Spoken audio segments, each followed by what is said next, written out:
There you go. That's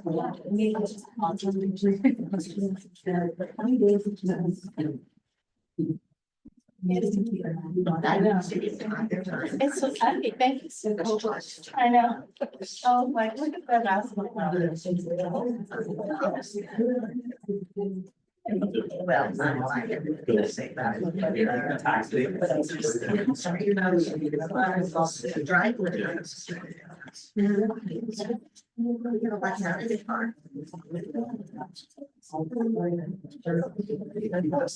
That's right. Not a lot of people read that.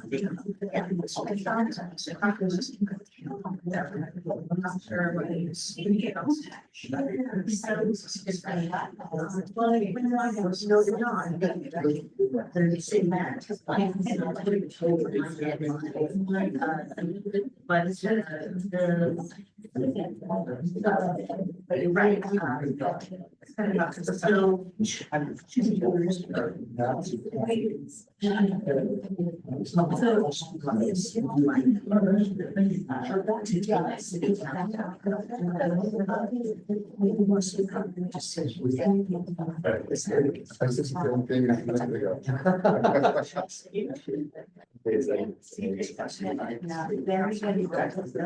Good afternoon.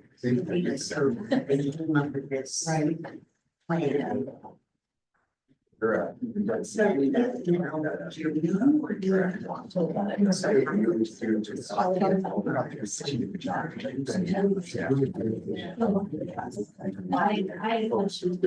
The city is responsible for streets.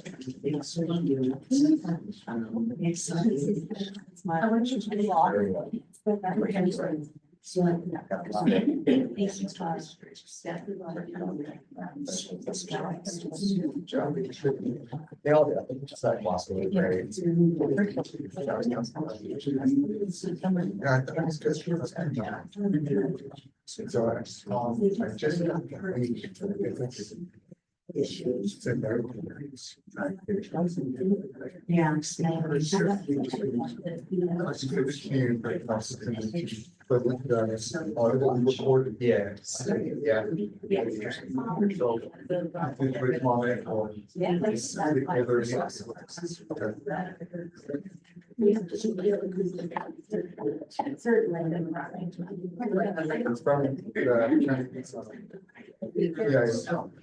But yes, Yes, I have it.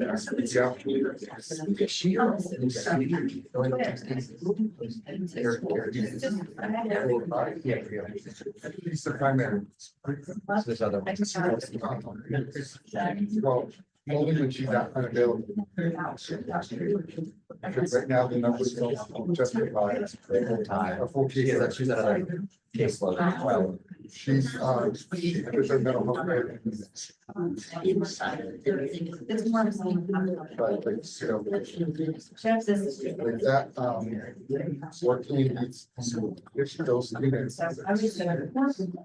But a lot of patients, there's a lot of behind.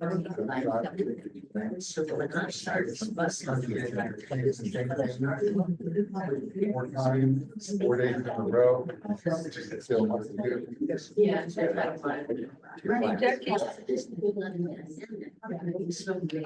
Much less, you know, family members for. Lots of. Yes. Yes, yeah. My first about that.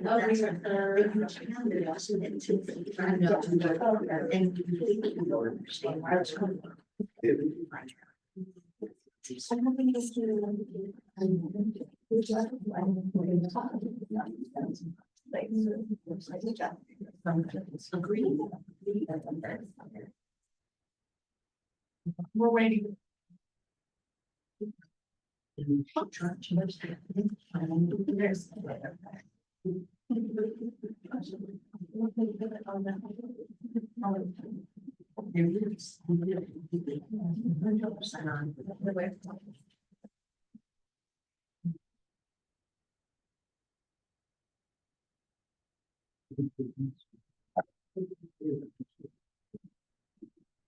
Sorry on the list.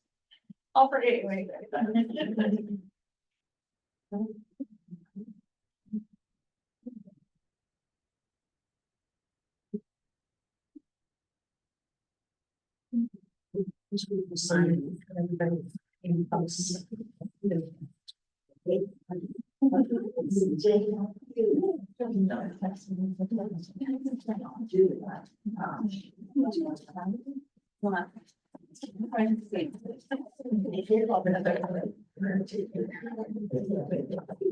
Yes. There you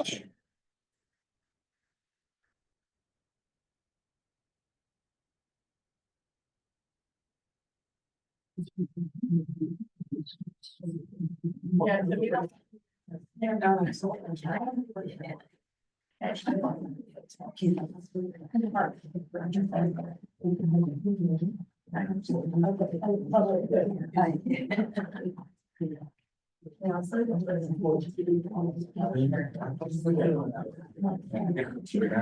I can't get on, but step back here, but. You can take the game remote, maybe once I get here.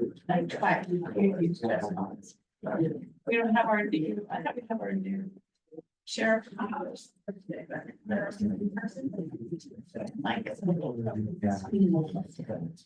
The new sheriff is formally appointed, so. Yeah, so really, or I should say birthday. This is Dan. That's Matt lives here. But I thought you meant three, so I thought all would be here, but.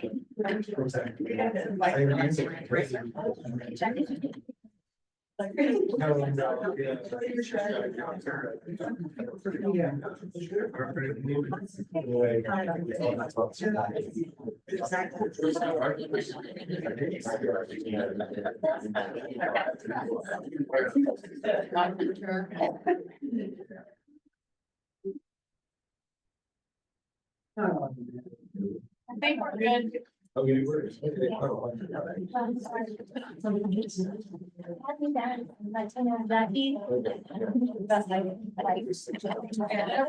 Sure. No mics. Sorry. Got it.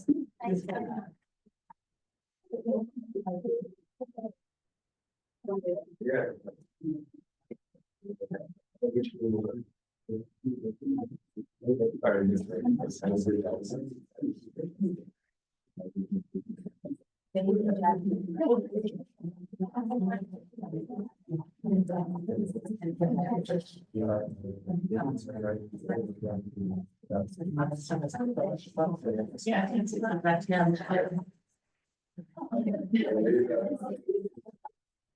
Yeah.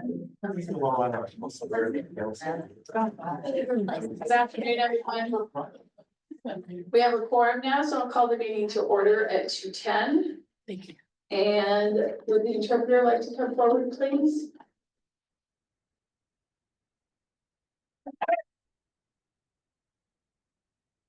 Good afternoon, everybody. My name is Ricardo Garcia, along with Gladys. Here are the instructions for to access the interpreter via Zoom or your computer. After the most activist language interpretation mode, click the interpretation icon and then select the language that you would like to hear.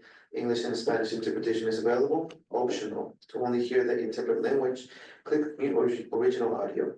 Via phone and your MIDI controls, tap more at the bottom right in the mobile phone app and top right in the tablet app. After the host activates language interpretation mode. Select the language interpretation and click the language that you would like to hear. English and Spanish interpretation is available. If the icon is not visible, tap the screen to make it appear. Reminder, speak slowly, pause between sentences, speak clearly, avoid interrupting or multiple people speaking, avoid using metaphor, acronyms, slangs, or idioms. Interpretation also in the meeting, speak slower, raise your voice, interrupt for clarification or communicates a concern. acceso al intérprete a través de Zoom o computadora. Después de que el anfitrión active el modo de interpretación del lenguaje, haga clic en el símbolo de interpretación y seleccione el idioma que desea escuchar. Interpretación en inglés y en español está disponible. Opcional. Para solo escuchar el idioma interpretado, haga clic en omitir audio original. A través del teléfono, en los controles de la reunión oprima la opción más, después de que el anfitrión active el modo de interpretación del lenguaje. Esta opción estará localizada en la parte inferior a la derecha de la aplicación en su teléfono y en la parte superior a la derecha en la aplicación de su tableta. Una vez ahí, seleccione interpretación del lenguaje y elija el idioma que desea escuchar. Interpretación en inglés y en español están disponibles. Si el símbolo no está visible, toque la pantalla para que aparezca. Recordatorio: hable despacio, pausa entre oraciones, hable con claridad, evite interrumpir o hablar varias personas entre sí, evite usar metáforas, siglas, doble sentido o modismo. Señales del intérprete durante la junta: hable despacio, alza la voz, interrumpir para clarificación o para comunicar un problema. Thank you so much. Muchas gracias a todos. Thank you so much. And I don't think we would ever make it through a meeting without acronyms, but we'll try. Today we'll do introductions, just maybe your name, and where you come from. We have a new member today. Welcome, Dan Benner. He was appointed just last Tuesday, right, by the Board of Supervisors. So welcome from Area 4. And, you start here, go around. Morgan Houston from the County Council's office. Good afternoon, Loretta Denner, Beaver Health Director. I'm Diane McKay. I am the first vice chair. Our chair, Cheryl Heitman, may be joining us by Zoom, but she's not well today.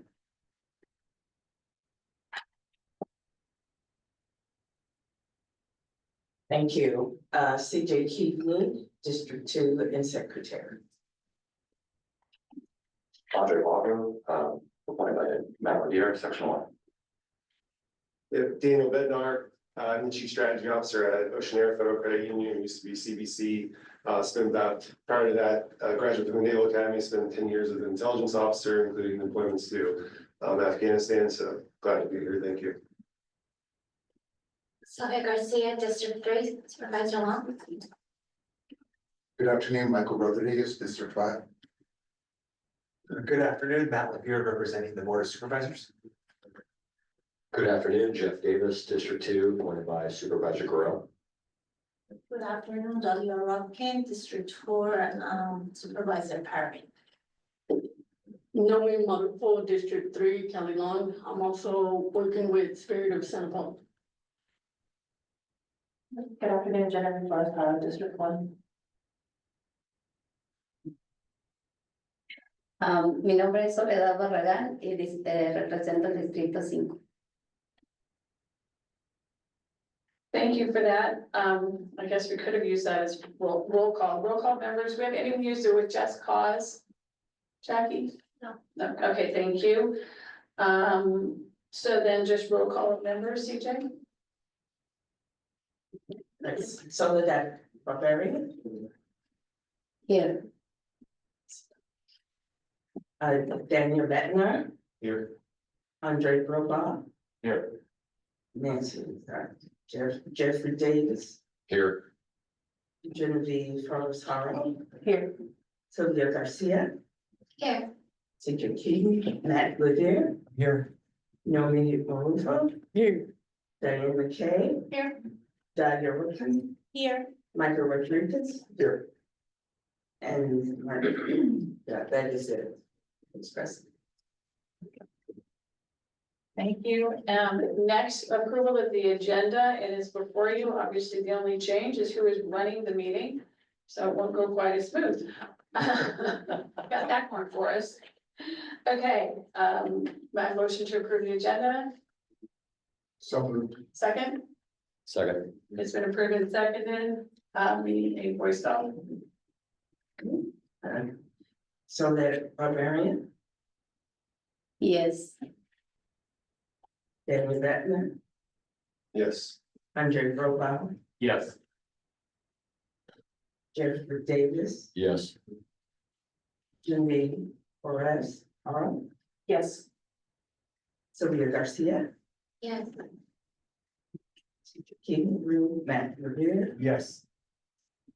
Naomi Malufa, Yes. Diane Kay, Yes. Dahlia Rodkin, Yes. and Michael Rodriguez. Yes. Okay, thank you. Motion passes. And our last piece of round robin business, the minutes. Has everyone had a chance to read them? Are there any corrections?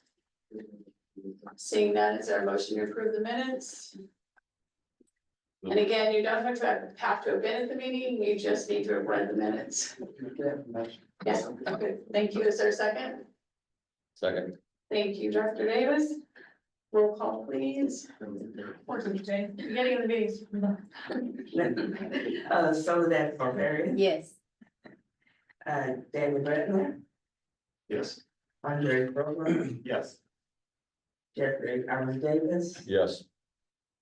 Genevieve Torres, Abstain. Sylvia Garcia, Yes. CJ Keeney, Supervisor Revere, Yes. Naomi Malufa, Yes. Diana McKay, Yes. Dahlia Rodkin, Yes. Michael Rodriguez. Yes. Okay, thank you. We had a majority vote, so the motion carries. Moving on to public comments, and we have 3 minutes per speaker. Do we have public comments? There it comes. Hi, Chris. Hi, thank you. I'm Chris with the Candela Group, and the reason I'm here today is to introduce everybody here in attendance to come join us for our town hall. There's some flyers on the back table. It'll be on June 10th from 3 p.m. to 6 p.m. and we hope everybody can make it. The whole focus or the whole theme of the town hall is going to center around the topic of warm handoffs. So to allow this to happen, we're gonna have some amazing panelists, some of which are here today. So we're gonna have Dr. Dennering will be one of our panelists, as well as Supervisor Levere and Michael Rodriguez. And additionally, we'll have District Attorney Eric Nasarenko, as well as Under Sheriff John Riley, and then round it out with 2 family member representatives for the panelists. So the whole focus again will be warm handoffs. So we're gonna have the agency stakeholders there. And it's really gonna serve as a listening opportunity for both the stakeholders themselves, as well as the community members who will be able to participate and interact. So it'll be from 3 p.m. to 6 p.m. at the Poinsettia Pavilion in Ventura. And from 3 to 4 p.m., we're gonna have a resource table fair where we're inviting just a ton of community-based organizations to kind of have a table and be able to provide their information. Then from 4 to 5 will be the panel discussion where we're gonna be going over sneak preview is some of the following topics. We're gonna be covering what a warm handoff is, what are some definitions and examples, crisis response and agency collaboration. So how the agencies and stakeholders currently work together to help bridge these, these transitions. And then we're also going to involve, the third topic is family involvement and privacy issues that may arise. And then the fourth topic will be policy, funding, and structural solutions. So we really look forward to having you guys attend. We'd love to see you there. And the sign up or RSVP information is in the bottom left of the flyer. So feel free to send an email or visit our website to sign up. So thank you for your time. Appreciate it. Thank you.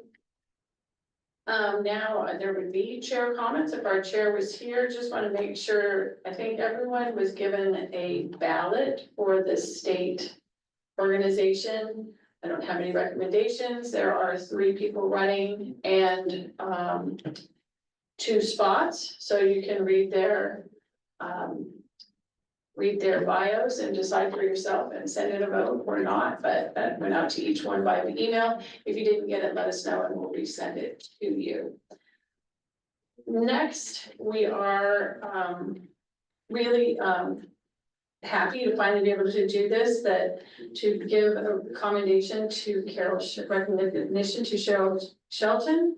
I believe there are people here to speak, so I'm gonna allow that first and then we'll go forward. Dr. Conley.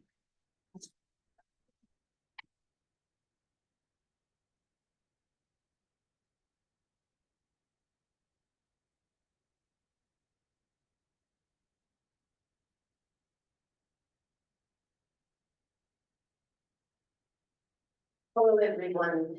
I am Betsy Connolly, and I am on the board of Adelante Comunidad Conejo, a Conejo Valley organization that advocates, networks, and supports Latino families, especially Spanish speakers in the Conejo Valley.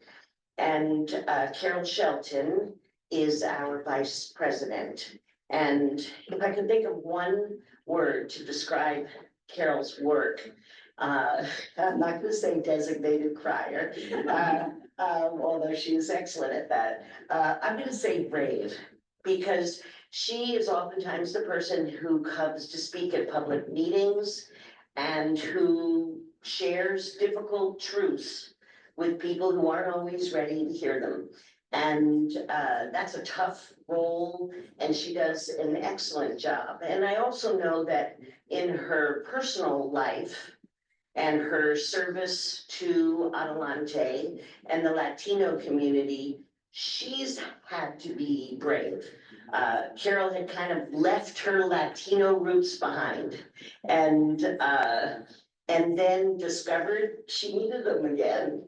And that meant becoming more comfortable with the language of her childhood and with talking about issues that with people who she maybe felt were more qualified than she was. And she has done an excellent job of listening, of sharing her experiences and the experiences of other people. She also coordinates our resource area that we have at the start of our monthly community free marketplace.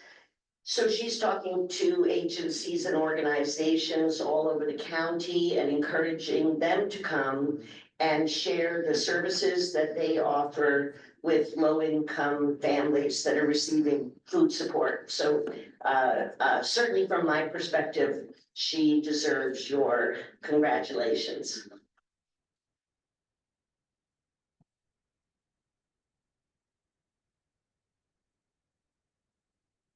Good afternoon, everyone. My name is Rich Schrader. I'm president of Many Mansions. For those that do not know, Many Mansions is a nonprofit affordable housing owner, operator, and service provider. We're the largest provider of supportive housing in Ventura County. And as you know, supportive housing is affordable housing for persons coming from homelessness with an accompanying disability. And we work very closely with Ventura County Behavioral Health in assisting our residents. We're very happy that Carol is part of our Many Mansions Board of Directors. She's been a very active board member and is co-chair of our Board Services Committee. And Carol is an advocate. She's been an advocate both internally and externally. Internally, she's advocated for our existing and our future residents. She asks very difficult questions. Is this the best housing for our residents, especially with residents coming from intellectual or developmental disabilities? Are these the best service programs that we can offer? Are we treating our residents with dignity and respect that they deserve? How can our organization better serve and empower our residents? Externally, as you've heard, Carol's been a fierce advocate for more affordable housing, more supportive housing, and more support for our disability community. She's a founding member of the Conejo Housing Coalition, a coalition of individuals and groups advocating for more affordable housing in the Conejo Valley. She's also an excellent writer. Just a few months ago, she penned several very insightful, impactful letters to the editor to both the VC Star and our local Thousand Oaks Acorn. Both letters focused upon words. As Carol eloquently stated, words matter. Words matter in how our national and state and local government leaders talk about autism and people with disability. As she said, well, words can shape public perception, influence policy, and impact the lives in real ways. Words also matter for nonprofits. on how we talk about persons with disabilities. And she's pointed out on more than a few occasions how we can do better to communicate in a more positive and inclusive way. So we're very fortunate to have advocates in our community like Carol. Affordable housing, supportive services, support, advocating for those with disabilities have always been difficult, even in the best of times. But especially in these times with some uncertainty at our federal and state level, we need more than ever dedicated and persuasive advocates like Carol Shelton. So thank you, and I appreciate you honoring her today.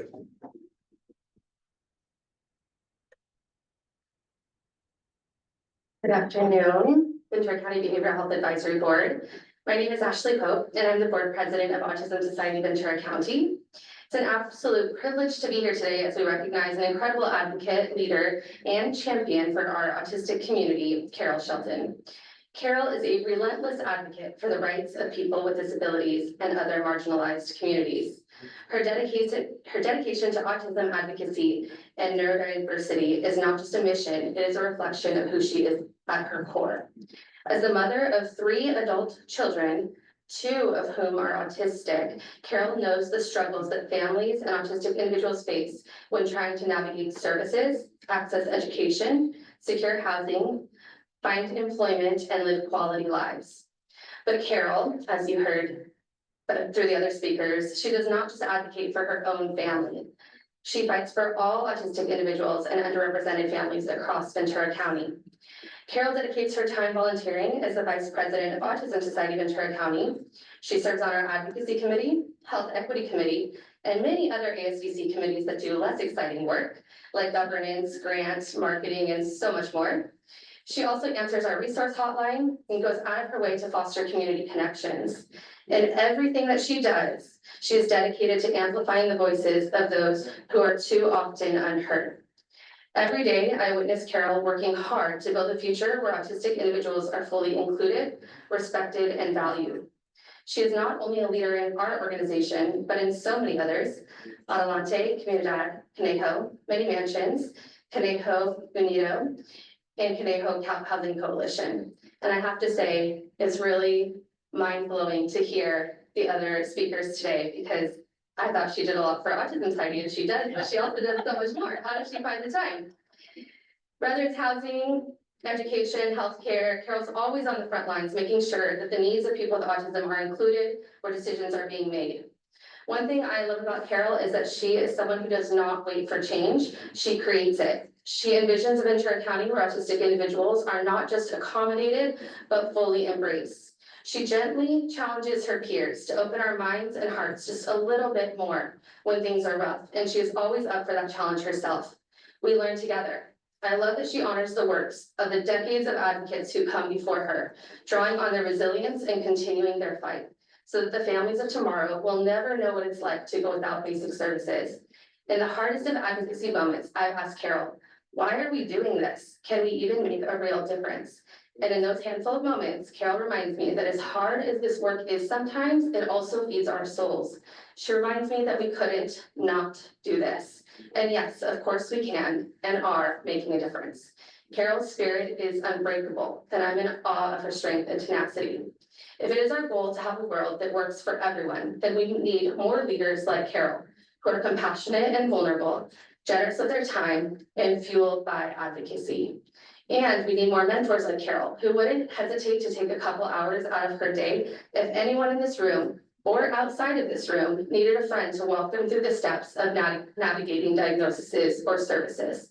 In the few years since I've met Carol, she has changed many, many lives. On behalf of Autism Society Ventura County and in honor of Carol, I would be remiss to not address the need for systemic change in almost every system that serves people with disabilities. In Ventura County and beyond, too many autistic individuals and their families struggle to access the support that they need. The responsibility often falls on advocates like Carol to assist with access to services that already exist, or to pave pathways within systems that should already be in place. This reactive advocacy keeps us from becoming fully immersed in proactive advocacy. So, Behavioral Health Advisory Board members, please let this be a moment of both recognition and reflection. I ask that you honor Carol by committing to action, by advocating for more funding, more services, more understanding, and more inclusion for people with autism and other disabilities. It's only when we come together that we can make great strides in making Ventura County the best place to live for autistic people and their families. And Carol, on behalf of Autism Society Ventura County, on behalf of the families you supported, and on behalf of a community that is stronger because of you, thank you. Your work is priceless, and we are so grateful to stand by you and your advocacy. Thank you so much to this advisory board for recognizing one of Ventura County's best advocates, Carol.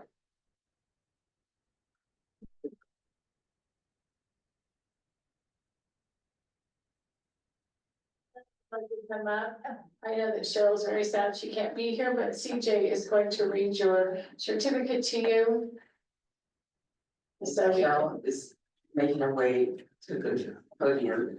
I'd like to say that I first encountered her when we were still meeting via Zoom, and the passion and her belief in caring for people with autism even came through moving to those little boxes. And then when you meet her in person, you know that it's really, really genuine. And we're so happy that we've had this opportunity. It took us a while to get here, but everyone's doing much better in the family. Yes. And we'd like to recognize you with the certificate of commendation. And a lot of the information here has already been said, so I'll just briefly go through the last part of it. It says, Carol has quietly worked to create positive and lasting change for the residents of Ventura County. And it is with great pleasure that the Ventura County Behavior Advocacy Board, Advisory Board, present with this certificate. Thank you so much.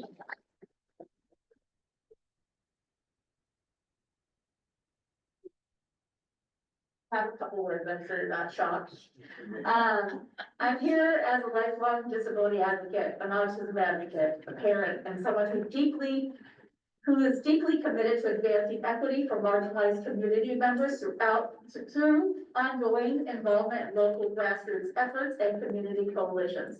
Most importantly, I'm the parent of 2 adult sons who are autistic, both of whom. Oh, sorry, I talked fast. I'm gonna go forward. Okay, I don't have to go under 3 minutes, so I should be good now. I'm the parent of 2 adult sons who are autistic, both of whom require significant support. I was genuinely surprised to learn that I'd be receiving this recognition, and I'm deeply humbled. I'm honored and grateful to accept this certificate of commendation. The work I do is not abstract. It is rooted in lived experience. Like so many families, we've spent years navigating complex systems in search of the right supports, not just for services, but for dignity, understanding, and stability. As a parent and someone who has spent decades advocating for people with developmental disabilities, this work is deeply personal. It is not just about fixing broken systems. It is about dignity, equity, and the right of every person to live a life of meaning and choice. Our county is full of families doing everything they can to support their loved ones in a world that isn't always built for them. Too often they encounter barriers that are systemic, persistent, and entirely preventable. Earlier this year, one of my sons experienced a serious health crisis.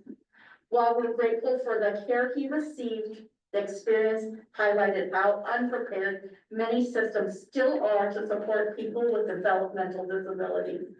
It was a reminder that even in moments of crisis, families are often left to coordinate care on their own. Many families are still facing barriers that make everyday life harder than it should be. Services are fragmented, communication is inconsistent, and too often the burden falls on the individual to adapt rather than the system to accommodate. That is why I will continue to speak out until all services are accessible to all, until families no longer have to fight just to be heard, and until the full humanity of our autistic residents is seen, respected, and valued. I've spent my life advocating for people with disabilities, first as a community member, then as a parent, and now as Vice President of the Autism Society of Ventura County. Through ASBC, I found a community of people just as dedicated to supporting, including, and empowering autistic individuals and their families. That's why this recognition means so much. It reminds me, and I hope all of us, that progress is possible, but it requires continued commitment. I believe Ventura County can lead the way in building systems that are inclusive, coordinated, and truly person-centered. Thank you to the Behavioral Health Advisory Board for this honor. I share it with every family, self-advocate, provider, and policymaker working to create a community where all people, regardless of ability, are valued and supported. Thank you so much.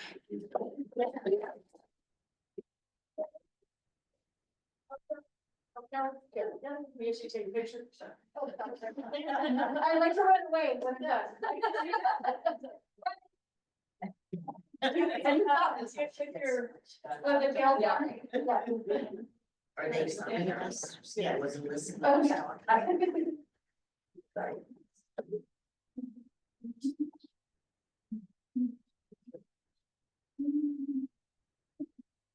Oh, get that right there. But-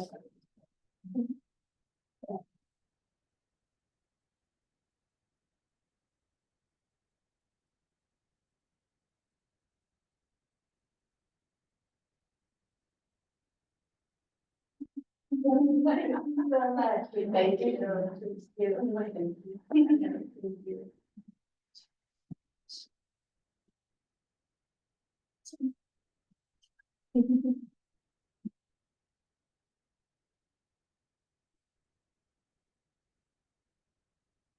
Thanks, everyone. Carol, thanks again for your service in many, many ways.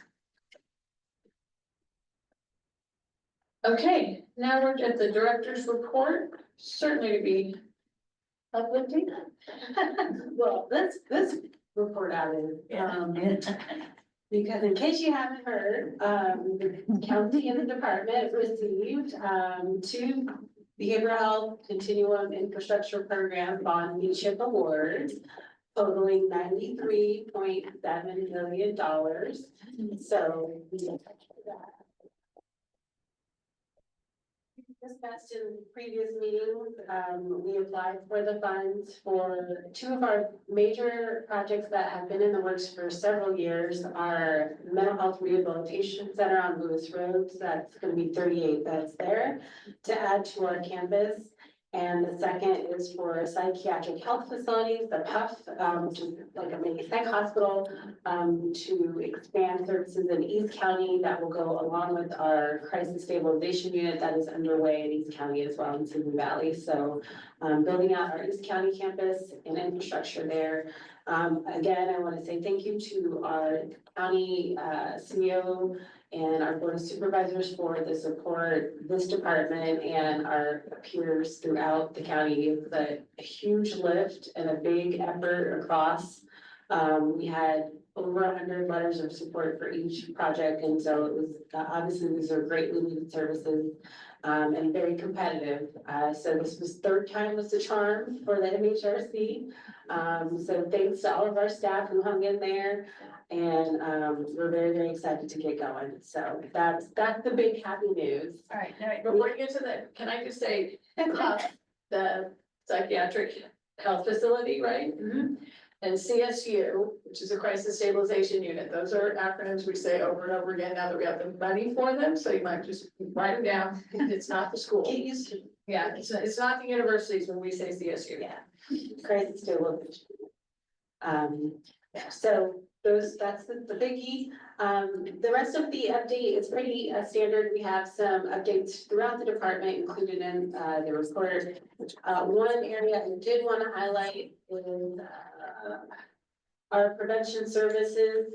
So our prevention manager, Dan Hicks, represented the department at the National Prescription and Illicit Drug Summit in was it Nashville this year. And he presented on some of our fentanyl work, which is pretty widely recognized nationally. This one was on inviting teens to speak up, prevention messaging in the age of fentanyl. So we had more than 200 folks at his talk, which was great. And we are actually invited to this summit every year, which is great. We have a pretty national platform on our prevention work in this county. And so it was great that we were able to go and represent there. I was also asked earlier this year about providing an update once we received the May revise from the governor's office. So just some highlights, nothing in this year's budget seriously impacting behavioral health, which is great. We had some reductions last year due to some of the shifts. But there is an estimated $12 billion shortfall across the budget. And there are some proposals to kind of bridge the gap. Again, nothing significant to behavioral health. We are, however, still advocating for funding for Prop 36, as there has not been any committed funding for the behavioral health portion. And we are also awaiting to see if there will be any updates to CARE Act funding. They are adjusting the funding based on actual petitions. Again, the projections are, the number of petitions are coming in lower than the projections, and so they're having to adjust. But there still isn't consistent funding on the behavioral health side for that. So there will still be some advocacy there. There is a continuation of behavioral health bridge housing. We're still unsure if round 4 will happen. It wasn't addressed in this budget, so we're still waiting for confirmation on that. Other kind of programmatic shifts or other budgetary shifts to maintain funding at current levels. Again, no significant reduction. There's ongoing resources for the Cal Home Warm Line that the state operates, which is great. And then some one-time funding for the 988 call centers throughout the country, or throughout the state. So again, that's great. And just kind of TBD to see what else shakes out, but no significant reductions in behavioral health for this year. So we're happy about that. Other than that, that's pretty much all I have. Any questions about anything in the report? Does that include the Medicaid cuts that may come from the federal government? So this budget doesn't necessarily address Medicaid cuts at the federal level. And if they do have any kind of like preemptive action, it's local, what the impact will be locally is not necessarily known. So there is a proposal for premiums for adults 19 and over, with folks with what they're calling an unsatisfactory immigration status, to include a premium of $100 a month. So I mean, that's kind of what you could see as a preemptive offset of any potential cuts there. Again, what that looks like at the local level, we don't necessarily have analysis on that yet, but that's one of the proposals in this budget. Does anyone have any questions for the director? Other than where's your crystal ball? It's out of order. Okay. Okay, Michael? Michael? So any ETA on the 2 facilities that you discussed? Ken Rio, yes, minutes. Okay, well, so I can't say the CSU is on track for this fall, right? Because that's undergoing a renovation in our existing facility. So again, that's going to be at our, what is now known as the SES outpatient in Simi Valley and 3150. Those folks are relocating into a new building along with our mental health folks who are all going to be in one happy building. That's on track for this fall. We have had, I don't know, about 5, Courtney, I'm looking at you, about 5 or 6 calls with the state just in the last week about the timelines for the BHAB, bond BHAB. It's gonna move fast and furious. The state's not giving us time to waste. So we had to have tons of budgets and plans and all sorts of things already uploaded into the portal and in. We are trying to fast track as quickly as we can. We'll be working with GSA, our General Services Agency, and Public Works Department. Obviously, this is a priority for everyone. Good thing is for the PUF, we already own the land. We have the land for the vacant lot that the board authorized the purchase of last year. So it's just, it's gonna be a matter of pulling permits and ordering materials and all of those things. We have a work group of people led by our Dr. John Shipper as far as the planning and working with the, build out of what it should look like.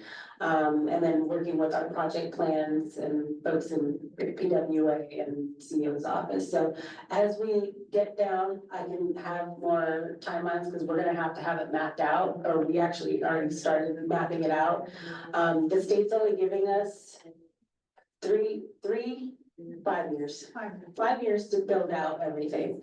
So in the olden days, this would have taken probably 10 years. And they recognize that that's not an option. So we're all committed to having this done in the next 3 to 5 years, hopefully sooner than that. But definitely in 5 years, because we have to, so. Thank you. Thank you for that. It's nice to just have an idea, because some people think that, oh, by, the fall, it's gonna be ready, so. Okay, any other questions? Okay, excuse me. Moving on to our public hearing for Mental Health Services Act annual update. It's been, this is an action item for a roll call. This is what's been up on, it's been open for 30 days for public comment. And so after our roll call vote, then we'll close the public hearing. Okay.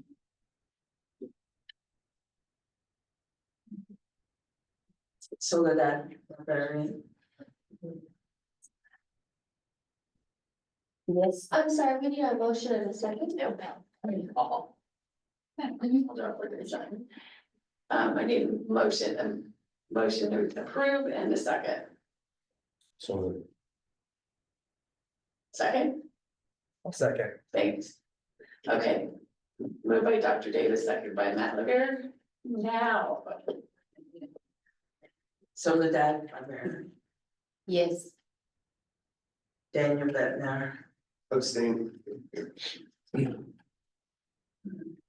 Andre Robau, Yes. Jeffrey Annie Davis, Yes. Genevieve Doris Howard, Yes. Sylvia Garcia, Yes. CJ Keegan, yes. Supervisor Levere, Yes. Diane McKay. Yes. I'm sorry, I skipped over Nomi. Yes. Diane Robin. Yes. And Michael Rodriguez. Yes. Thank you, CJ, and with that, we will close the public hearing. Okay, next we will move on to the presentation that was scheduled for last month. Happy to be able to do it this month. The Ventura County Comprehensive Behavioral Health Continuum of Care Needs Assessment. And we have Allie Franklin.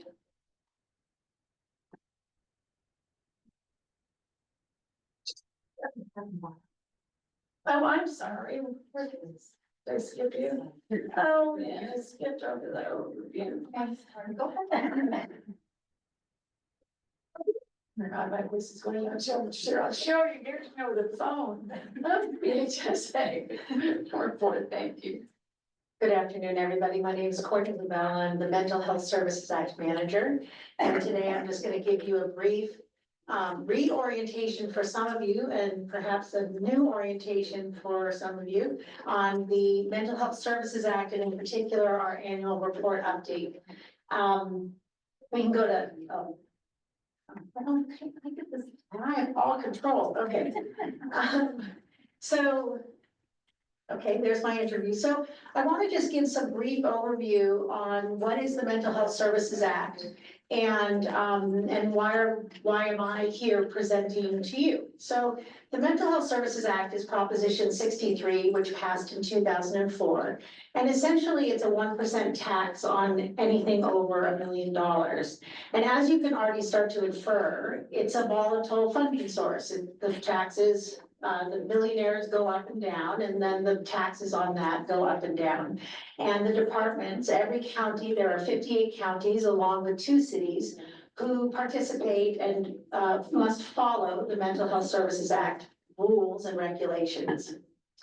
So its primary purpose is really to currently, if we're talking Mental Health Services Act, not what's in the back of your mind, which is Behavioral Health Services Act, which is where we're headed, but not yet, is primarily focused on serious mental health illness and helping to transform and improve those individuals' lives in the public mental health system.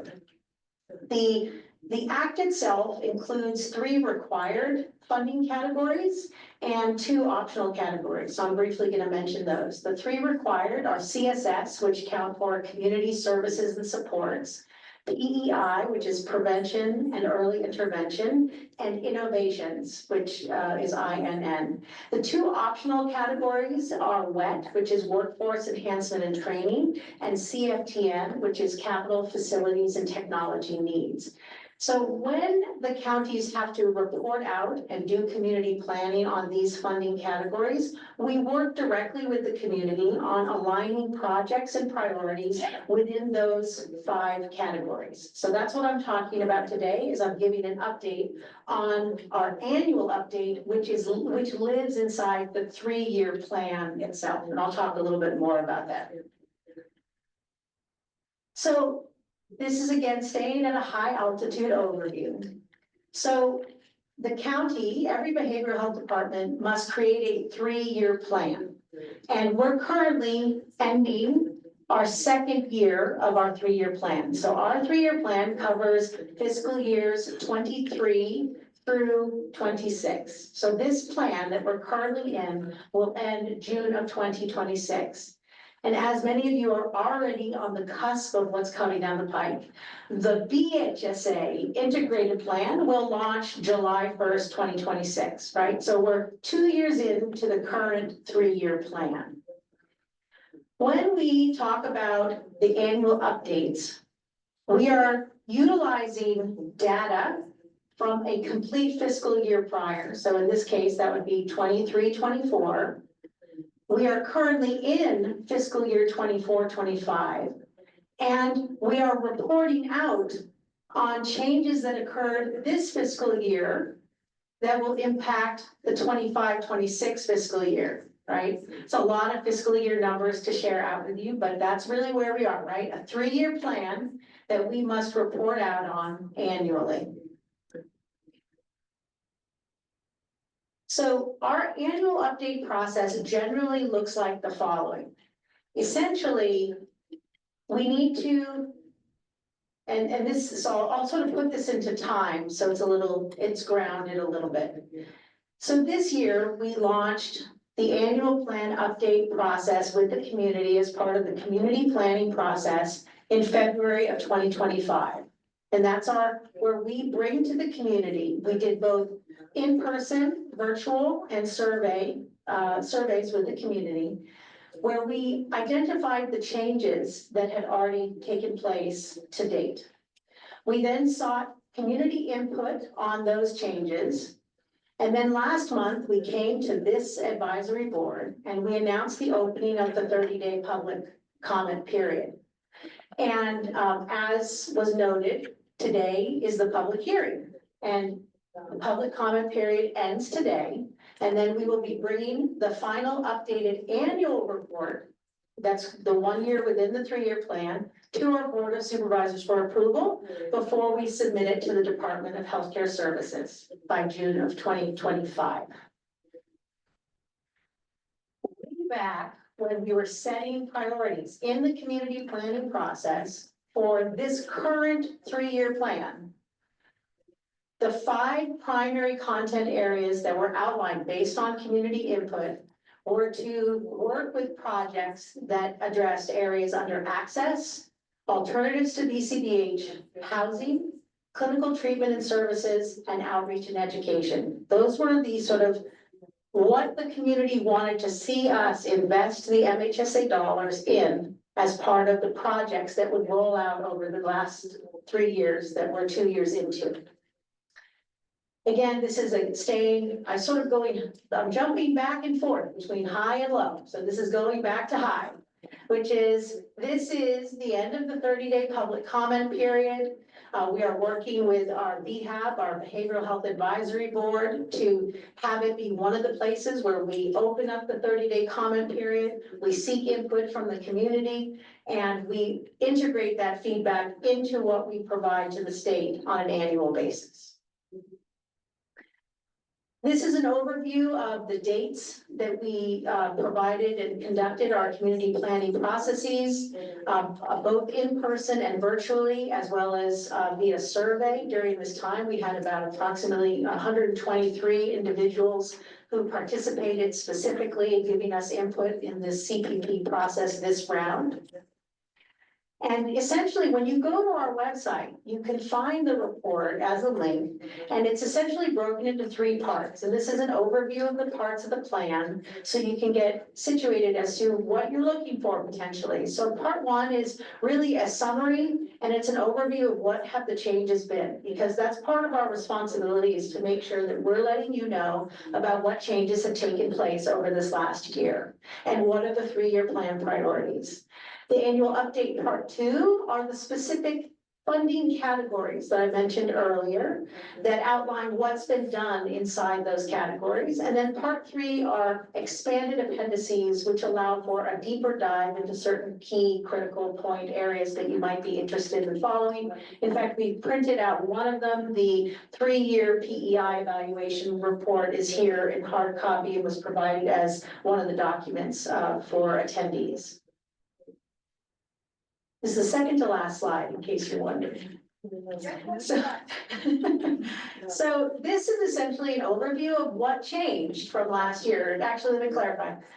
When we in February gave an overview of changes, that was our overview of changes. These are the changes that have happened since February, right? Because we keep needing to document and update, because this is really an alive process and an alive document. So since February of 2025, which feels like, eons ago, we basically, our child welfare subsystem, the move has been made to actually make that a full service partnership. That is largely done in an effort to move us into increased FSP to align with Proposition 1, which, for those of you who are not aware, is what's being called the Behavioral Health Services Act. The following projects have been delayed. They were expected to start in fiscal year 24-25, which is the current fiscal year. But due to various factors, they are not. They are now expected to roll out in July of 2025. And those are the ones that were noted in blue. And then also we were adding a new program, which is a client texting system. And the FSP outcome report was updated to add the consumer perception data and reformatting. And actually, as of today, I did another check. We have received no public comments as of today. And as was noted by the vice chair, the public comment period does end today.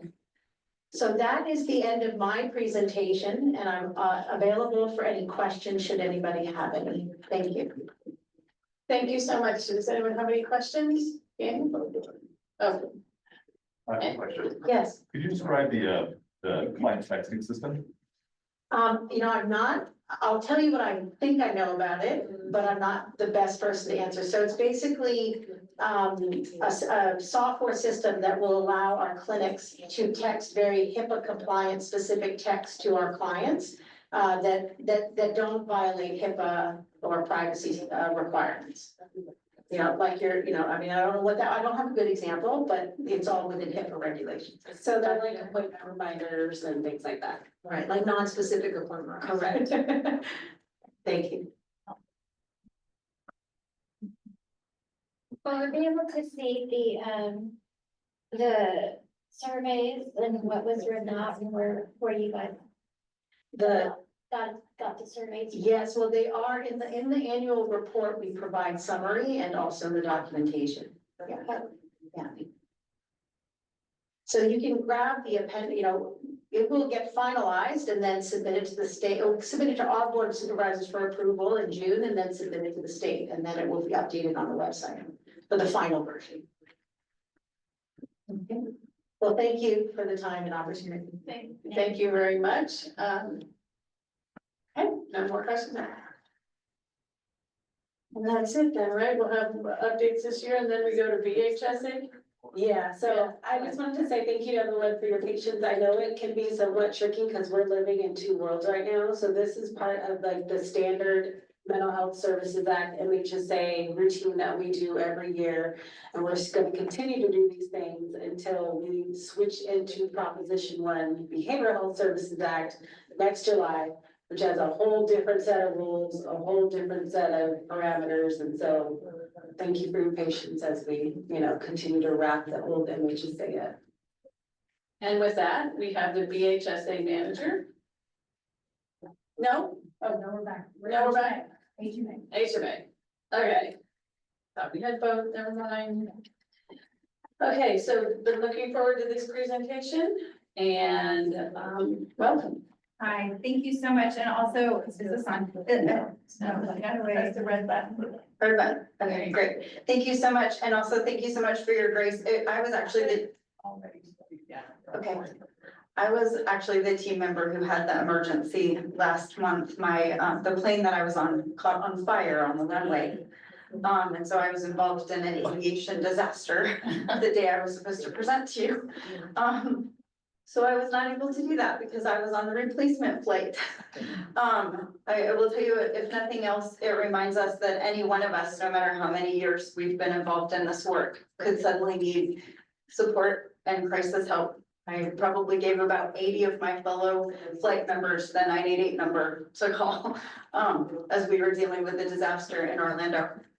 So hi everyone, my name is Allie Franklin. I'm the project director for Health Management Associates work around the comprehensive behavioral health continuum of care assessment.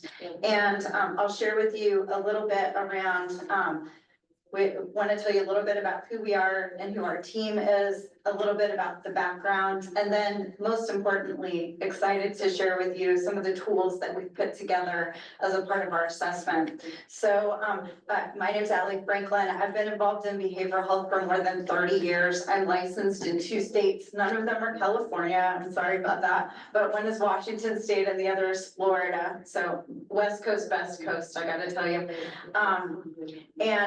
I bring with me a team of actuaries, of an epidemiologist who's on our line today, of folks who are policy folks, and then other folks who are similar to where I am, of having one foot in the health plan world, having done Medicaid managed care for many years, and one foot in the provider space. And so really our job is to help you think through what is your service array and what are you offering to your community? And most importantly, where are there opportunities to beef up the system of care that you have, both for Medicaid managed care, but also for just the citizens of Ventura County who have a need for those behavioral health services that you offer.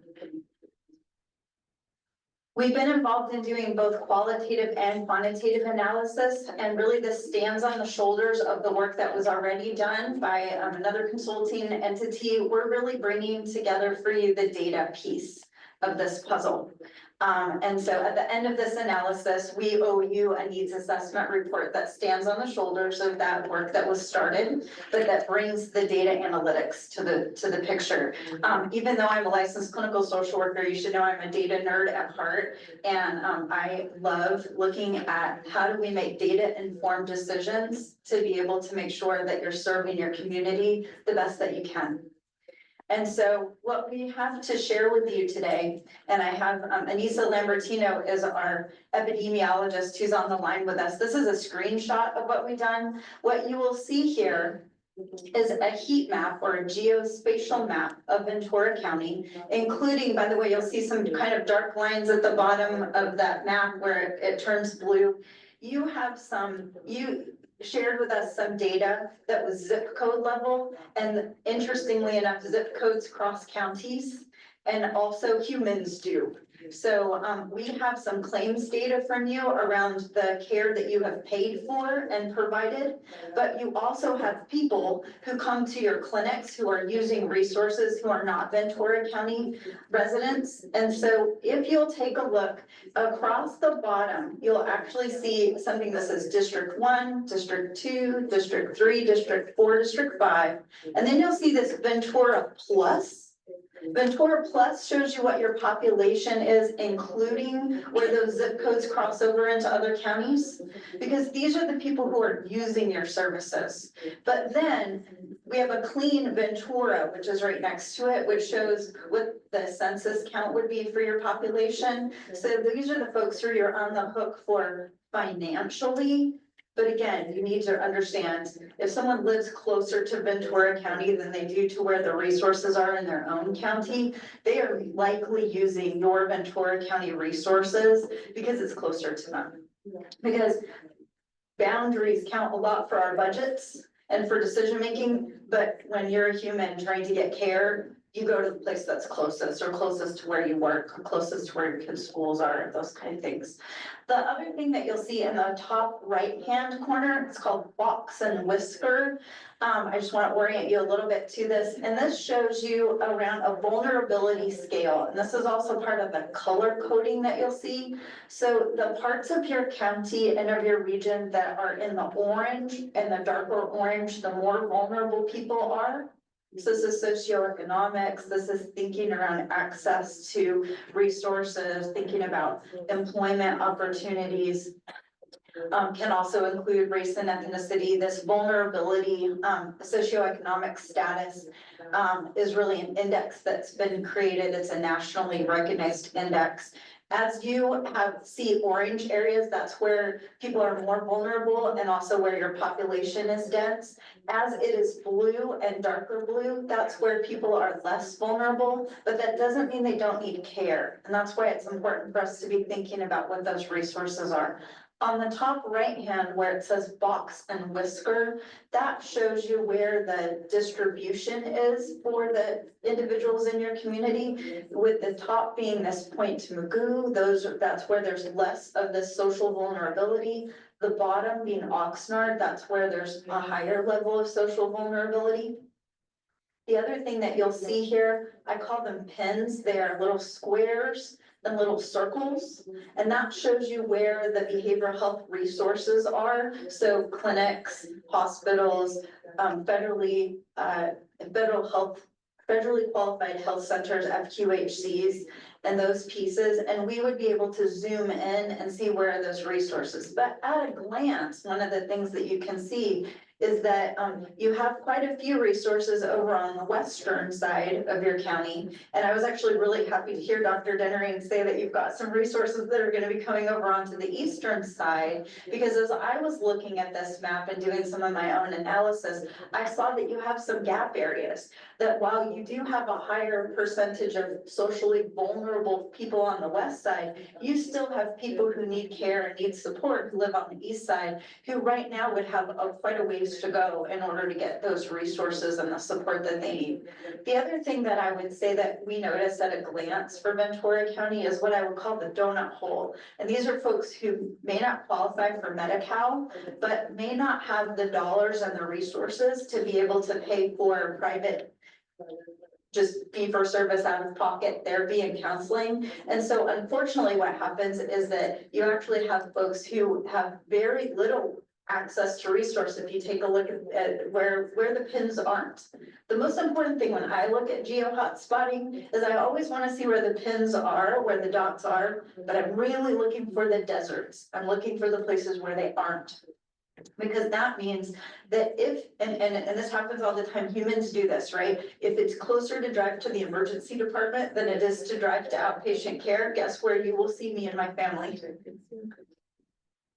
the place that's always open and always accepting people, right? And so by being able to say, how do we create some opportunities for people to get proactive, outpatient, preventative, or early intervention care, we're gonna cut down on the number of people who have to get to an emergency or to a crisis before they can get care. And so we see some gap areas in your blue and in your light blue areas, as well as you can always beef up extra support for folks who are in your higher vulnerability areas as well. And I'll go to the next slide. The other thing that you'll see is this is actually where your owned and operated clinics are located. And so this is where you can see the great news is that you've invested in a lot of resources that are in those highly vulnerable areas. That's good news.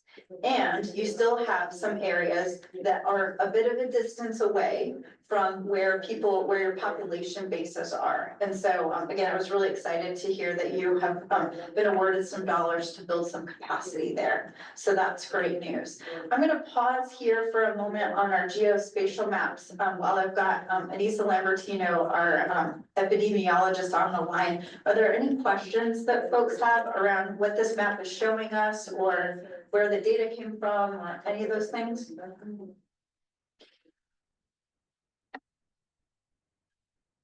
I guess I am curious where the data came from. Great, good question. So when we look at your population base, where we see that from your census, we also look at the population around utilization. So HCI, and gosh, I'm wondering what HCI stands for. It's health. This is your scorecard. This is actually California's dashboard around utilization. So it's a healthcare. Department of Healthcare Access Information. Thank you. Department of Healthcare Access Information around utilization. So that tells you where your population is living. Around vulnerability index, that's where we're able to look to, we use some subscription-based pieces that take a look at what's going on from an income standpoint, what's going on from socioeconomic standpoint, and that helps us build that vulnerability index around that.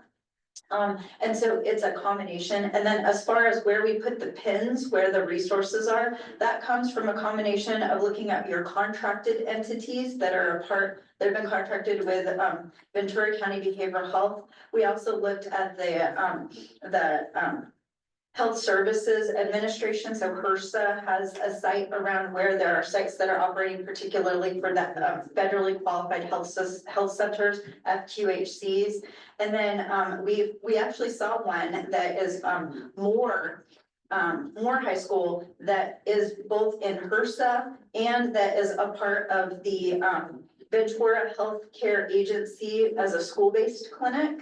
And so that's one that got a pin because it's in kind of two different places.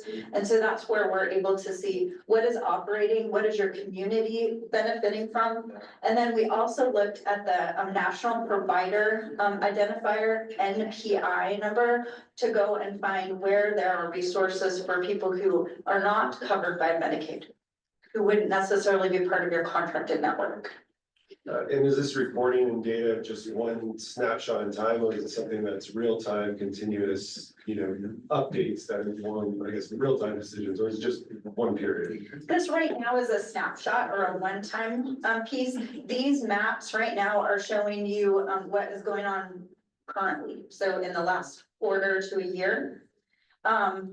When we are looking at the utilization model, which I'll share with you in a moment, that has a little more of a time lag, only because in the claims world and healthcare claims, there is always a little bit of a claims lag, because a hospital has up to 365 days to submit a claim to be paid. And so you never want to give data that is too fresh, because it will actually underreport your utilization. Yes.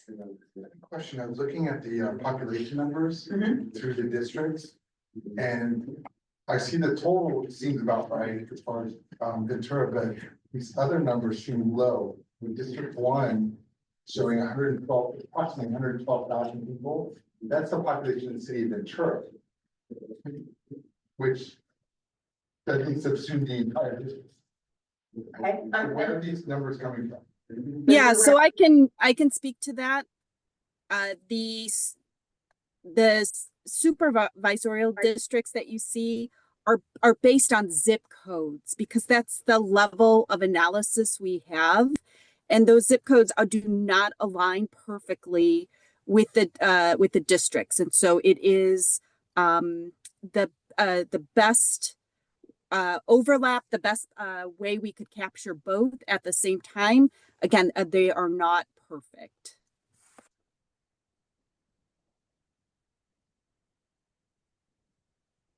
Does that help answer the question? Are there other pieces?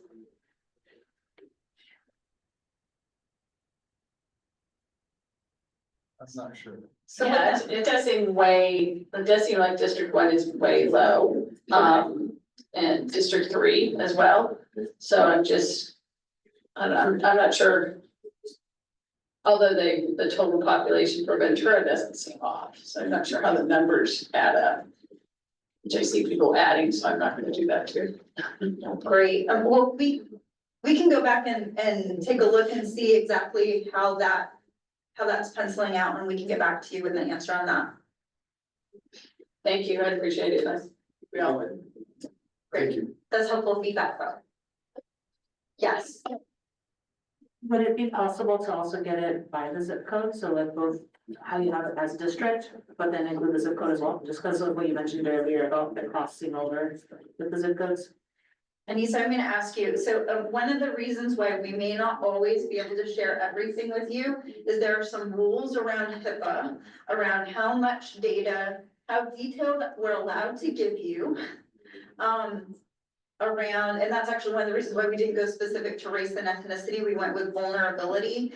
Because if there are, say, 5 people in a zip code who were getting some sort of care, we're not allowed to share that with you, right? It has to be a bigger bucket. Center for Medicaid and Medicare Services have some rules around what we're allowed to share with you and what we're not allowed to share with you, but we'll absolutely check if we are able to share that data, we will. Okay, thank you.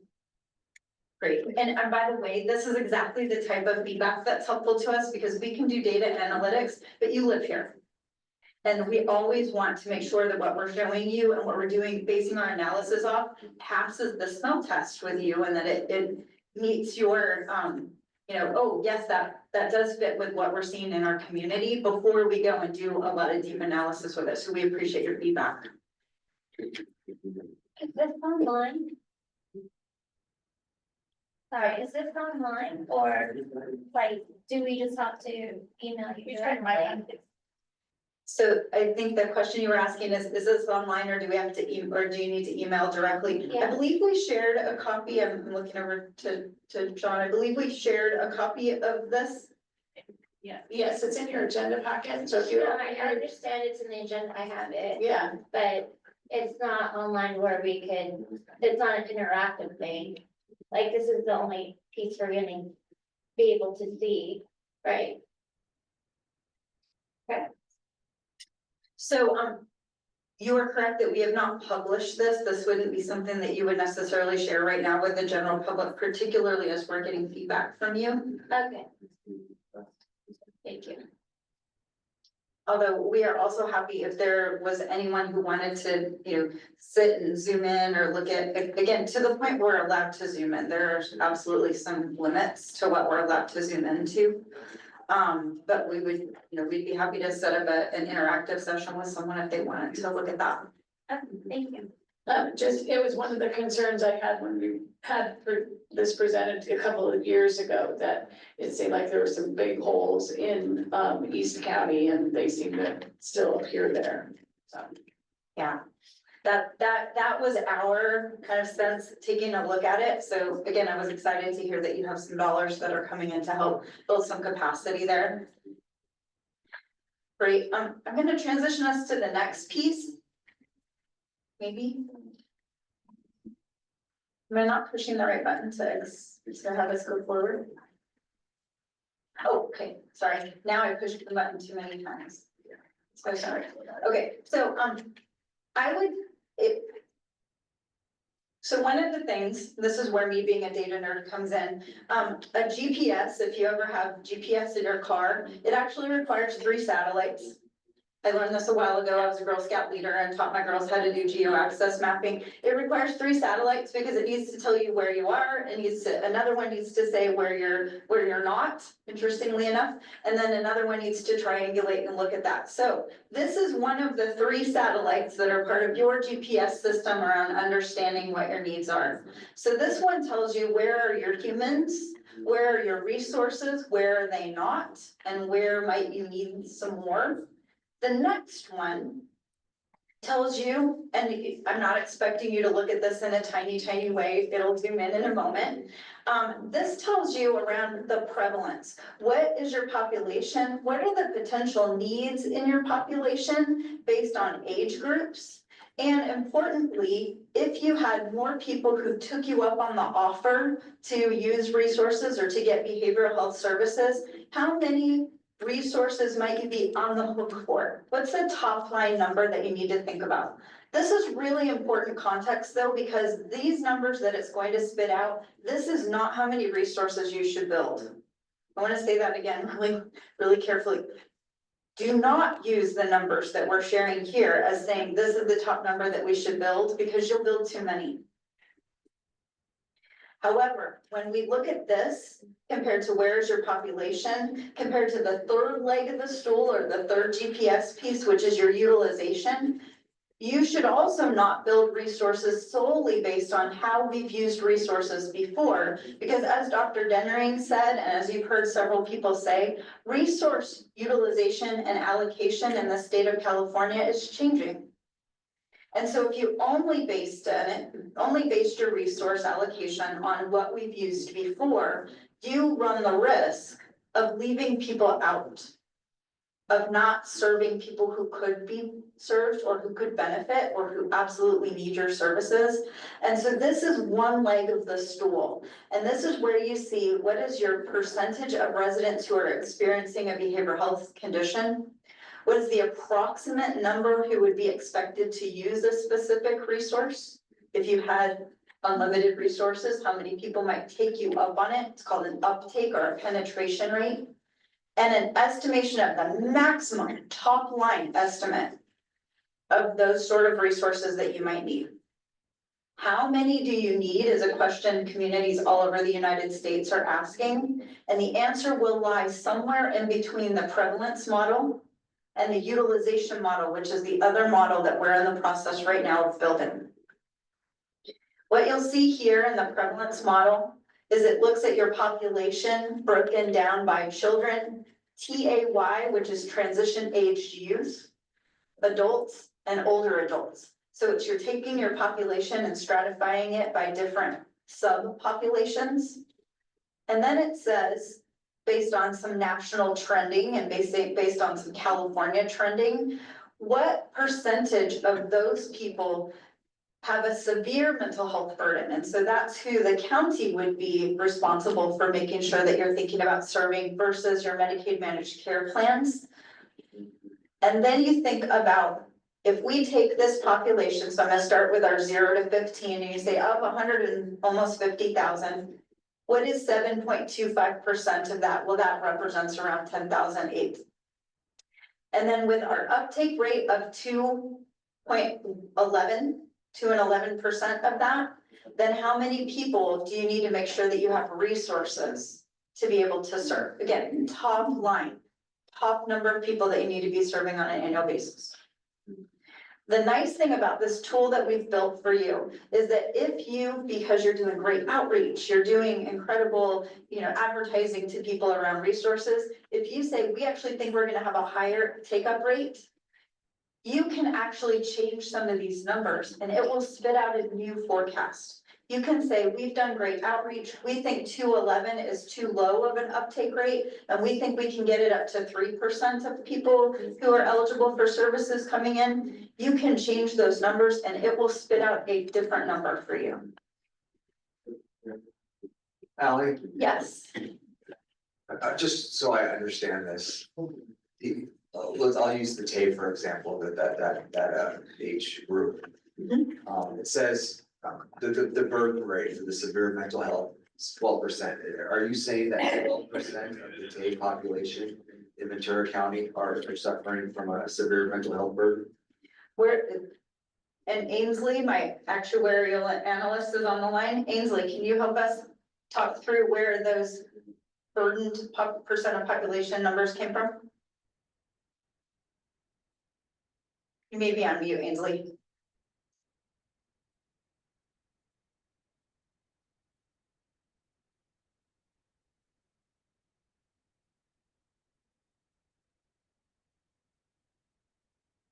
You, Ainsley, but I can't hear you. You want to try coming off mute?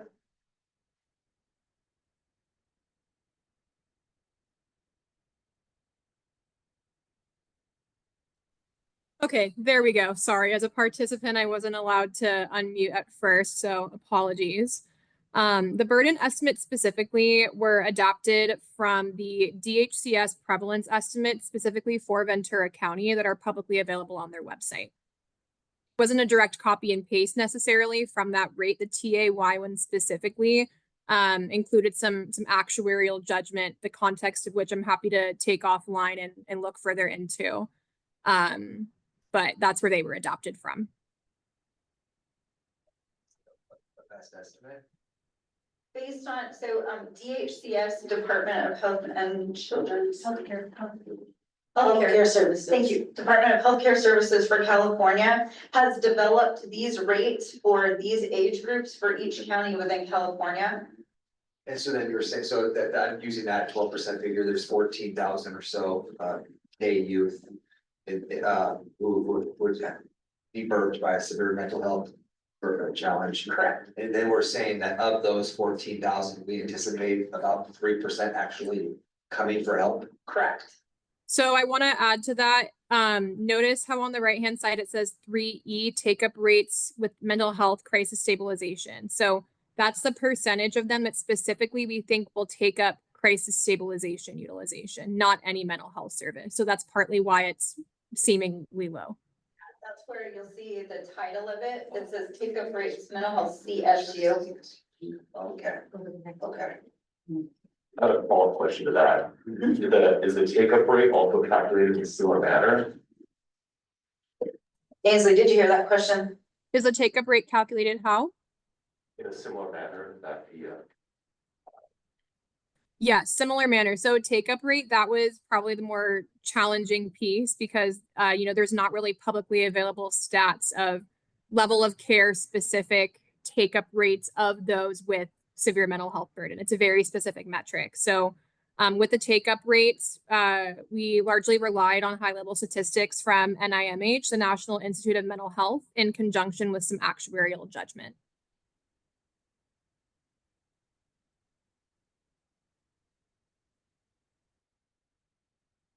That's great. Okay, go ahead. Maybe we'll figure it out.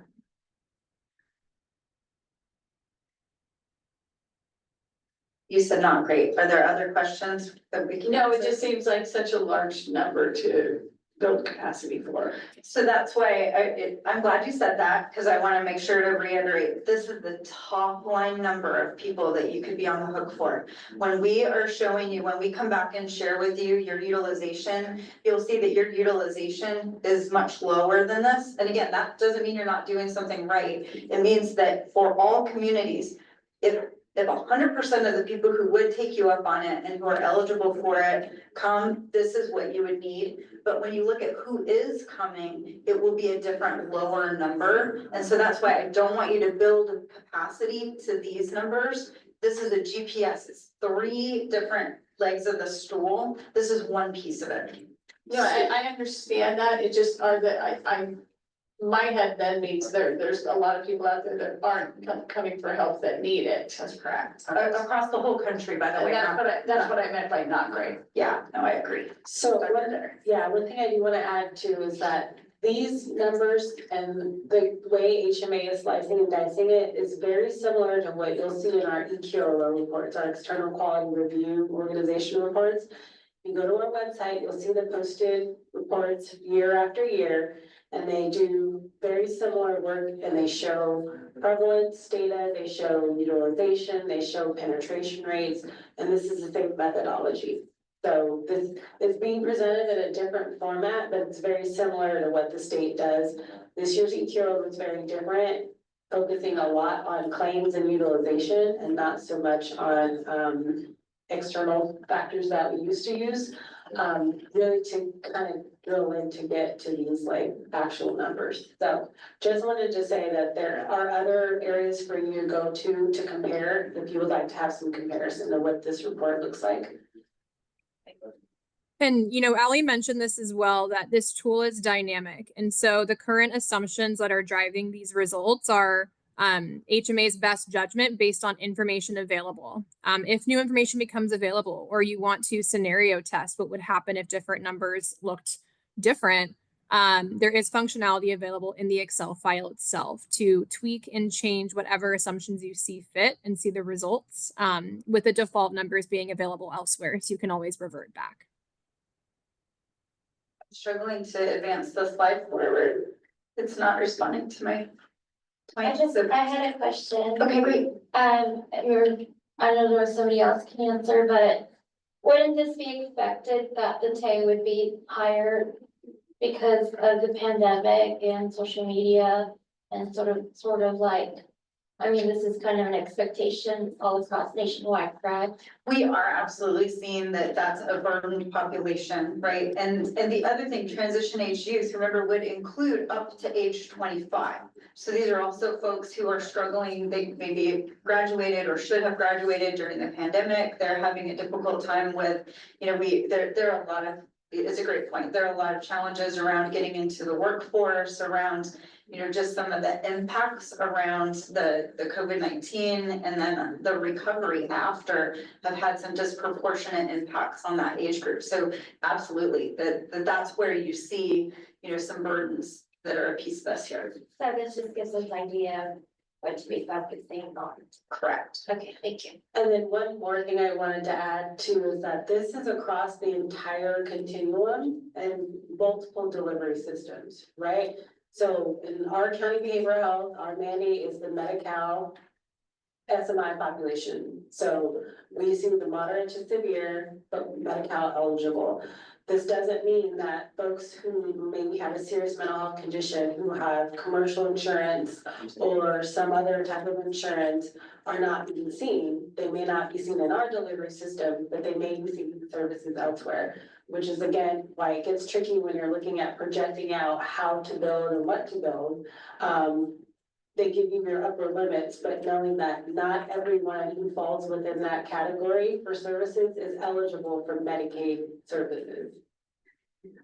And so this is where it does that math for you. And again, top line, everyone, not just your Medi-Cal. What we're going to give you and what we're working on right now is this utilization-based model. And so that is the third leg of the stool. And when we put those together, that's where your analysis will come from. It's going to look at how have people been using services that you've been paying for within Ventura County over the course of the last couple of years, and looking to say, what has been your inpatient utilization? What has been your outpatient utilization, your residential treatment facility? What are your crisis services, and looking at those type of utilization patterns. That number will be lower, and it's lower in every community. There's not something specific that Ventura County is doing about why it's lower, because just because someone's eligible doesn't mean they will take you up on it, doesn't mean that they're actually going to go and get that care. And so when we look at prevalence and then we look at utilization, where you need to be planning for lives somewhere in the middle. It's going to be closer to what your utilization has been. And then you say, all right, as we tweak the system, as we build a new facility, as we open the doors to something else, as we advertise these services, as we, address stigma and get people, more interested in receiving care, we might need to build a little more capacity so that we can meet more than just who we've already met before. if that helps at all. So we are working on the utilization model right now. We've gotten the data. Just a big shout out to the Ventura County Behavioral Health team for giving us the data that we needed so we could do the analysis. And we have actuaries who are working on that uptake rate and that piece where they're saying, how have you been using services over the last couple of years? And then using actuarial science, what would you be expected to be growing? What's your growth rate? Well, not growth, but growth rate around that utilization as we move forward.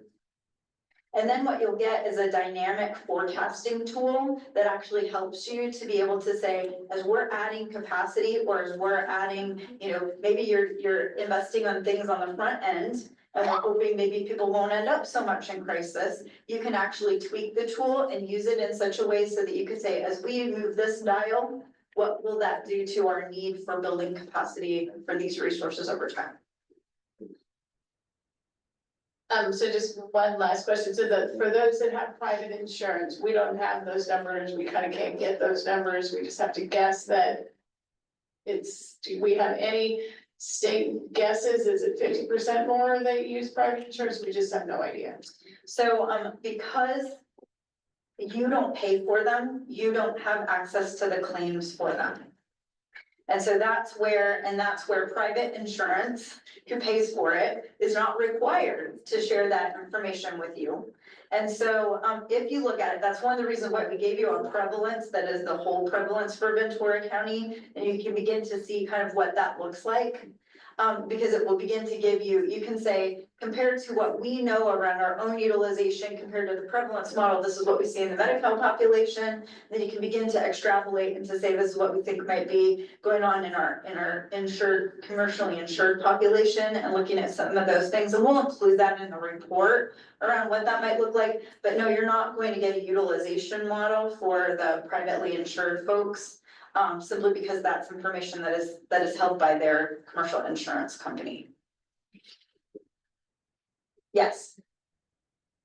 It's more like a hypothetical question, but given what we heard from the May revise and the impacts to like undocumented communities, and the freeze on Medi-Cal, I guess what are we anticipating? It might be too soon, given that the revise just came out last week, but just wanted to float that for this group, that we should really be thinking about how we can wrap our arms around that particular population, especially given, across the Tri-County area, we've had about 55 ICE arrests. Yeah, it's just something for us to think about as a group. Thank you. I don't know if you remember, but the last work group for TAY that we had, we were gonna ask for CBOs that might be able to help and backstop some of this to come and talk about the services that they offer, and that looks like the group that might be needing it the most, so that may be where we start. Yeah, and I was gonna wait for board member comments, but I mean, one of our programs, our mental health programs got cut. I'm actually flying out to Sacramento tomorrow to talk to legislators, and that's our community defined evidence practice out of the Office of Health Equity, and they're cutting that contract a year early. So we're just seeing it across the board, but yeah, thank you. Great. Any other questions? I think that's our last piece. Any other questions around the data that we're bringing to you, or we very much welcome your feedback as you share it around. The districts look a little low. We will absolutely look into that. We welcome your feedback around, looks like you're missing a resource or something else in the community. Love to be able to make sure. We want to give you analysis that is based on the most accurate amount of data possible.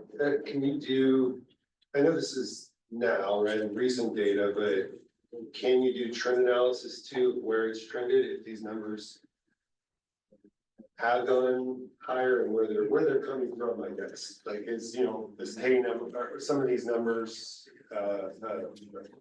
stayed stagnant, have they increased, have they decreased, like where are they coming from? That. Are you asking specifically in the prevalence model? Because we're absolutely doing that in your utilization. In utilization, okay. Yeah. Okay. What you'll get in your utilization model is what we call a base model that says what your utilization snapshot right now, if you took a picture and said what was going on last fiscal year.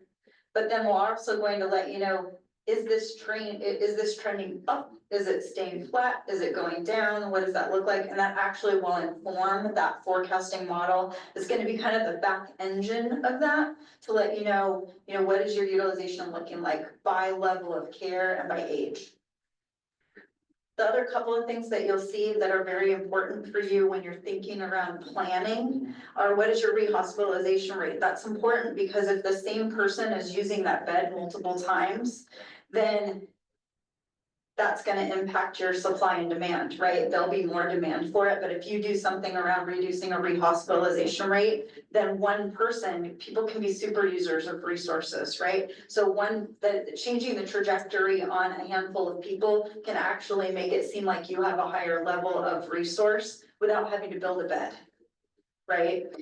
Building a bed, by the way, is one of the most difficult things a community can do. As you know, you can't do it overnight. You can't build that capacity overnight. And so also understanding average length of stay. That's another place where your resources can be used up. If I use a bed for 7 days versus if I use a bed for 21 days, that can impact your supply without necessarily building another bed if we can reduce your average length of stay, or if you can reduce your average length of stay. And so understanding those dials that you have control over by the work that you do can also increase or decrease your amount of supply that you have in your community without adding to brick and mortar, without building more. I want to thank you very much. You stood on the shoulders of some good data and made it so it was understandable for us. I think we've come a long way in this study and I appreciate it very much. And I look forward to the next report. Thank you all so much. Thank you. Okay, with that, we'll move to board member comments and we'll just start over there with Soledad. Okay. You wanna say that again or say it louder or scream what you did earlier? It's probably best for the interpreters and everyone in the room for me not to scream, but, yeah, no, I think since the May revise came out last week, there's just been a bunch of worrying things from the revise and how it's gonna impact our communities like locally and across the state. And I think we just have to name it. It's, we're trying to balance the budget. It feels like on the backs of the most vulnerable in California. And we understand there's that $12 billion deficit, but it shouldn't come at the cost of our communities. That's all. Thank you. No comment. No comment. I don't know. Well, first of all, I can't wait to see the final results of the HMA that we just talked about. The other thing is, in the spirit of what we were just talking about the state cutting things and so on and so forth, it was very disappointing in District 2 to see the federal government cut the mental health grant for Canal Valley and Flex Coaster. That was going to be a life-changing grant for hundreds and hundreds of students in Canal Valley and Flex Coaster. It was, I believe, over $10 million. And I know I hadn't spoken to anybody there, but reading in the newspaper, you see they have very big plans for that. And it's just incredibly frustrating. It's just everything that's going on is frustrating with all the cuts. And again, the most vulnerable people are the ones feeling the brunt of this. And just have to say something out loud about it because it's just really, really frustrating. I don't think there's anything maybe I can do about it right now.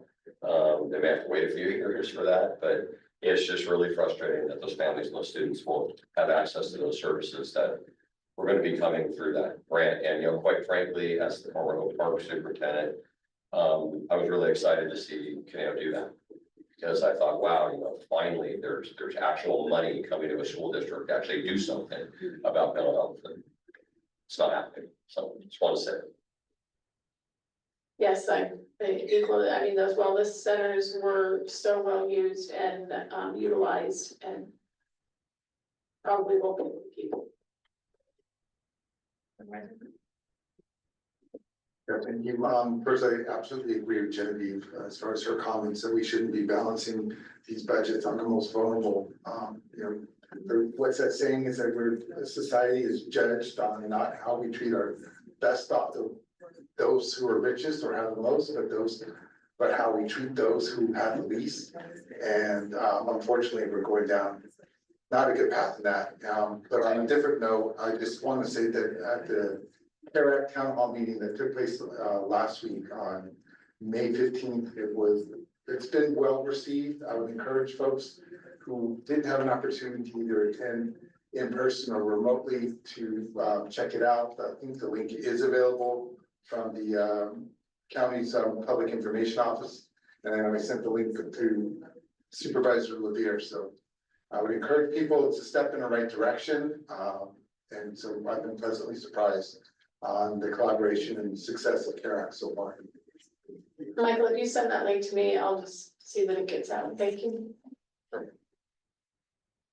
I have three. First, I understand, so last meeting, I asked about the kind of the timeline about the public comments for the MHSA. And then, I realized that today was the actual. So, my request is, you know, I understand that we have to move on, but to be more involved, getting more feedback from the Latino community for the BHSA and having a more clearer timeline for when that feedback is due so that we can go to our district and try to get that or help, you know, not mitigate that, but help that along. So that's my first comment. There's a lot going on this month. I did go to the suicide prevention forum. One of the things that came out from some of the community members was, even though there was a lot about suicide prevention, a couple of them had asked more like, what is the cause of suicide among teens, especially in the Latino population. So if there's something that we could do with that, they're just very interested as parents, wanting to see actual reports or wanting to find out the cause of suicide prevention. And then the last part was the CARE Act. I did go to the meeting on Zoom, and it's not what it was intentional, the first intentions of the CARE Act. It's kind of been watered down to have like these wraparound services for people, but I realized that Ventura County doesn't have what's called a mandated care plan like LA. And I think that that's something that should be really worked on for those that are not wanting to receive care, not wanting to go past, like, you know, if those are the ones that are what's called help resistant. Because then it gets confusing on when you have a family member that's already at the end, has gone through the RISE program or something, and now we're gonna tell them, okay, now there's this other program.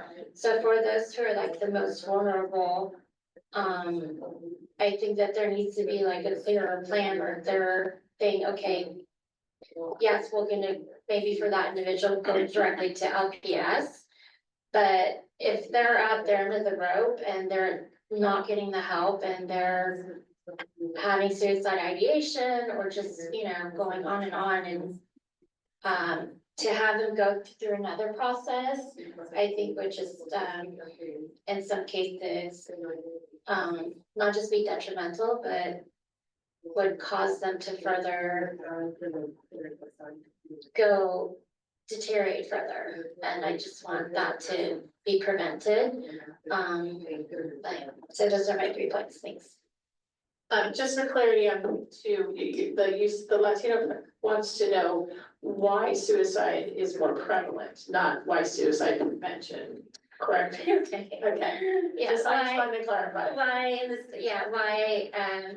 they want to know why there's a rise in suicides among teens, and that was coming from people in the Latino community. They specifically were asking for studies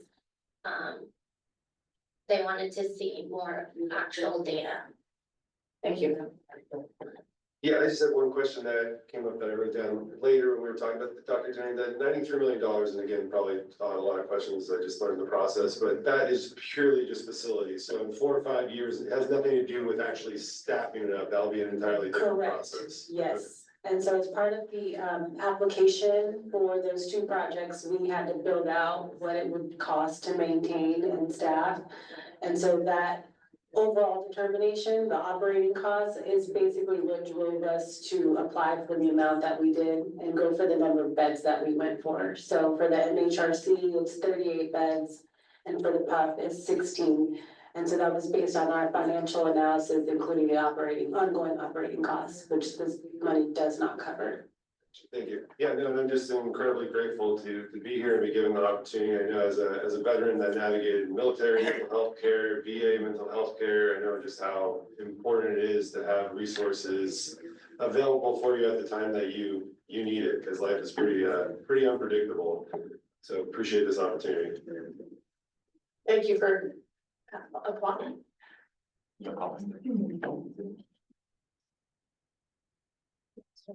Thank you. Well, as you know, we've had quite a few vacancies on the board. And we have 3 new members, but I don't know what districts they are, but we still are lacking at least 3 places. So hopefully that will fill out very soon.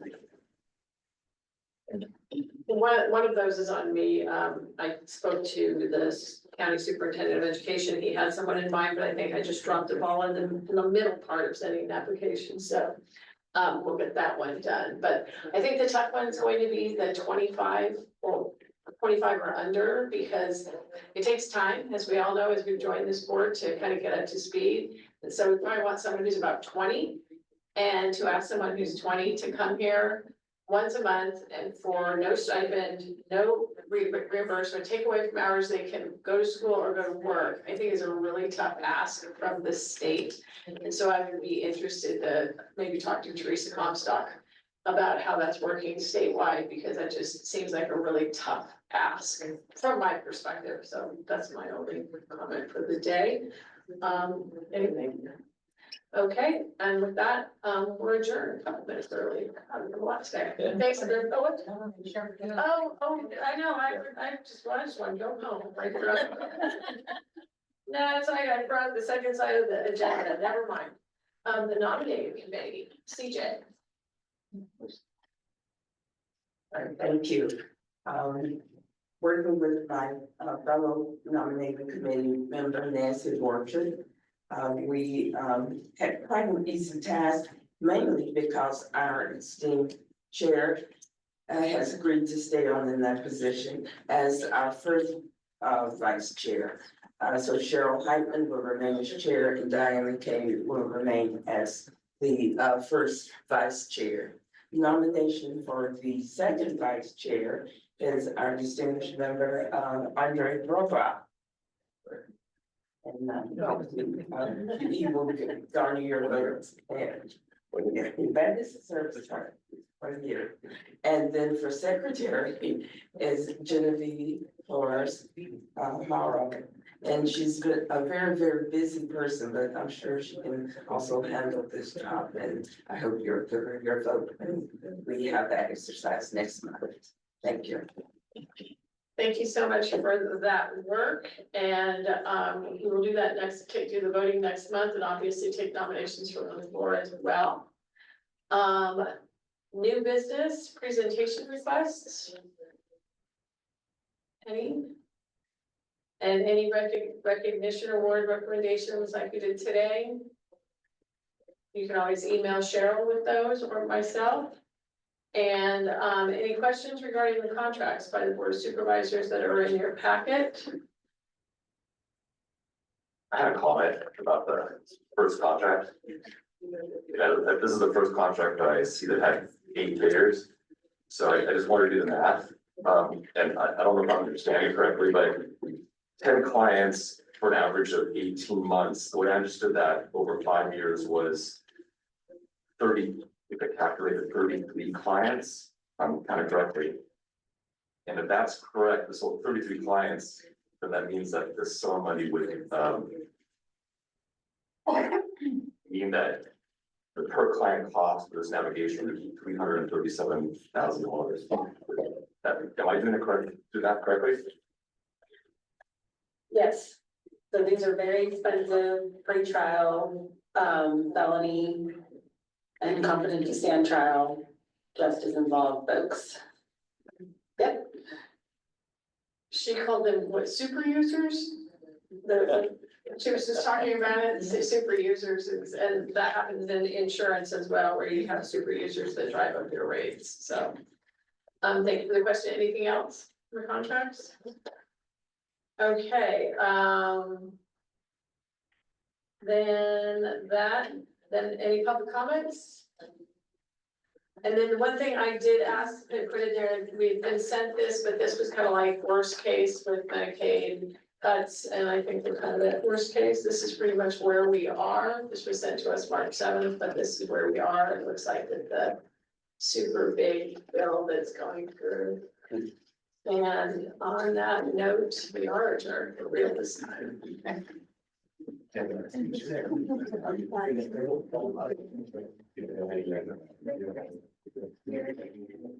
I won't.